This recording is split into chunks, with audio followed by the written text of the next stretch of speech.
প্রকৃতির সাথে যুদ্ধ করে আমরা জিততে পারবো না, আল্লাহর প্রকৃতিকে মেনে নিতে হবে। আল্লাহ তাআলা আমাদের সৃষ্টি করেছেন প্রতিদিন 6-7 ঘন্টা তুমি ঘুমাবে, গভীর ঘুম, 1-2 ঘন্টা খেলবে, কঠিন পরিশ্রম, তোমার শরীর ঘেমে রক্ত টকবক করে বেরেনে যাবে।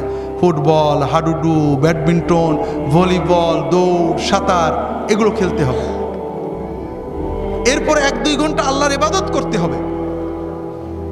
আল্লাহর সালাত, সিয়াম, জিকির যতটুকু পারা যায়, তাতে তোমার আত্মা সুস্থ হবে, তোমার মন পরিশুদ্ধ হবে, তোমার আত্মা, মন, দেহ সব কিছু প্রোডাক্টিভ হয়ে যাবে।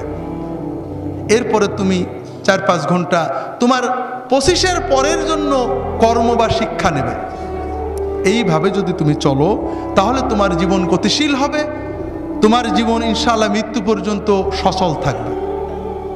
কিন্তু তুমি এখন খেলাধুলো বন্ধ হয়ে গেছে, সারাদিন মোবাইল, ইলেকট্রনিক মিডিয়া, আর খাওয়া তো কি খাচ্ছি আমরা দেখছি।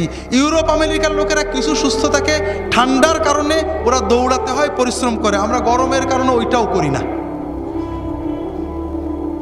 সারাদিন মোবাইল দেখছি, শুনছি, কানে ইয়ারফোন লাগিয়ে শুনছি, আমাদের কান চোখগুলো নষ্ট হচ্ছে। রাতে জেগে জেগে মোবাইল করছি, কথা বলছি, আমাদের ব্রেনটা ক্রেজি হয়ে যাচ্ছে, আমরা বুঝতে পারছি না, তবে আমাদের লেখাপড়া নষ্ট হচ্ছে। কিন্তু সবচেয়ে বড় ক্ষতি হলো অশ্লীলতা, ছবিতে অশ্লীলতা, গানে অশ্লীলতা, সিনেমায় অশ্লীলতা। এই যে কিছুদিন আগে কিং খান গান গেয়ে গেলেন, অশ্লীলতা ছিল না?